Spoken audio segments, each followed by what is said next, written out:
Սիրելի երևանցիներ, հերթական անգամ տեսնում ենք ինչպես է բռնաբարվում թափանցիկությունը, թե տեղական ինքնակառավարման մարմինների մակարդակով, թե համապետական մակարդակով, թե դատական, թե օրենսդիր տարբերություն չկա։ 20 հարցի մեջ մի հարց չկա, որ ձեզ ավելի հետաքրքիր կլիներ, քան թե որ հիմա մենք խոսում ենք միջազգային կազմակերպությունների հետ, որ գրանտեր ստանանք, որ իրանք գան աշխատեն այնպես, որ պառնիկների հետ թողած կեղտը գազը մաքրվի։ Էտա։ Շինարարությունը հեչ, խրամատների վերացած փողոցները հեչ, նորմալ, իսկական վարչարարության բացակայությունը հեչ։ Ու նույնն է տեղի ունենում ախր ազգային ժողովում է։ Հիշում եք, երբ որ տրանսպորտը թանկացրեցին, մենք սկսեցինք բոյկոտը,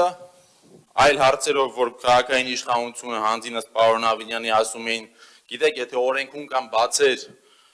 դա ցավոք սրտի մեր տիրույթում չի, դա օրենսդիրը պետք է անի, հետո այս բոյկոտը սկսվեց, միանգամից հասան օրենսդիր, բոյկոտ անողներին տուգանելու նախագիծը բերեցին, ընդդիմությանը տեղական հանրաքվեի գործիքակազմից զրկեցին։ Հիմա այսօր էլ մի հատ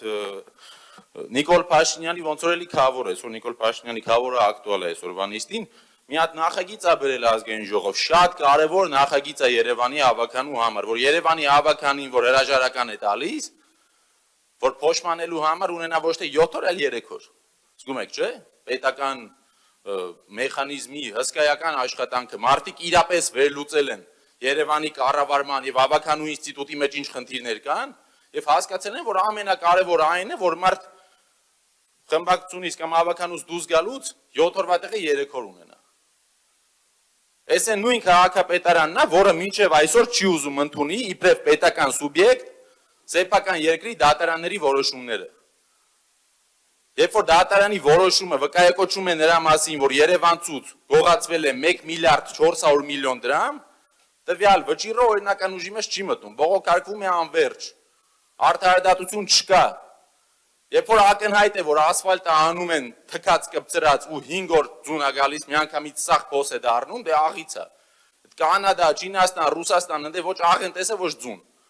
Այդ որտես տարիներով է ձուն ու աղը գալիս է, բայց ասֆալտը մնում է։ Բայց այդ ասֆալտ անողները ախր ոչ ակտիվիստ են, ոչ բլոգեր են, ոչ փաստաբան են, ոչ հոգևորական, որ պոլինտան տանեն նստեցնեն առաջի օրը։ Իրանց մարդիկ են, փող են աշխատում, տուն են պահում։ Քանի այս վիճակով է աշխատում մեր քաղաքը, մեր քաղաքային կառավարումը, որով է թղթի վրա գրված սիրուն եզրույթ, որով է բան չի փոխելու։ Պարոն Գալջան, այդ ցավոք սրտի ես չեմ հավատում, որ դուք սրտացավ եք Երևանի կորչած մանկապարտեզների մասին։ Ես 92 թվի ծնունդ եմ, ճիշտ է, ես հիշում եմ, Դավթաշեն ծնվել եմ, մեր մանկապարտեզը կար գնում է, եւ ես ձեզ հավատում եմ, որ շատ եւ շատ մարդիկ հաստատ գողացել են լիքը բան։ Բայց ախր խնդիրը այն է, որ դուք արդեն 8 տարի է իշխանություն եք։ Ու այս նախընտրական, այս գեղարվեստական շոուն, որ դուք հետազոտություն եք արել, ոչ թե որ դրանց դատեք, ոչ թե որ հետ բերեք, այլ որ նախընտրականից այս 4 ամիս առաջ գաք, ժողովուրդ նայեք նախկինները ինչ են արել, հետո նախկինների սաղ մանկապարտեզները կպցնենք իրար, անիվի 10%-ը չի անի։ Այդ է խնդիրը։ Եթե նրանց սկզբում գայիք դատեիք, ամեն ինչը հետ բերեք, դուք է խղճով աշխատեիք, ես պապայի արևը դիմադիր չէի ելնի։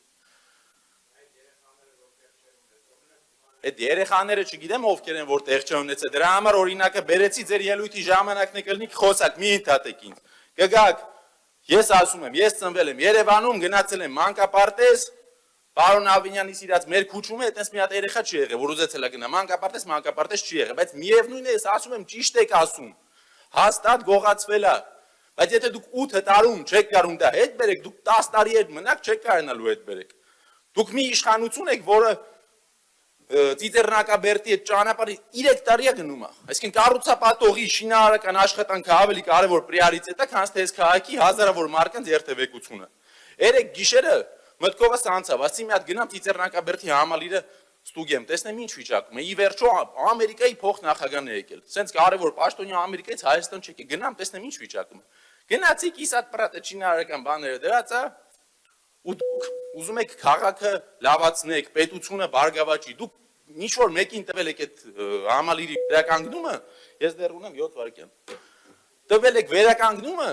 եւ թողել եք այս շատ վատ խայտարակ վիճակում։ Տեր եղեք, գնացեք, պահանջեք, ասեք եղբայր, ես բուդկա չի, կարևոր բան է, շուտ սարքի, թե չէ խնդիրներ կունենաս պետության հետ։ Բայց կրկին, ձեր օպոնենտները հոգևորականներն են եւ ընդդիմադիրները։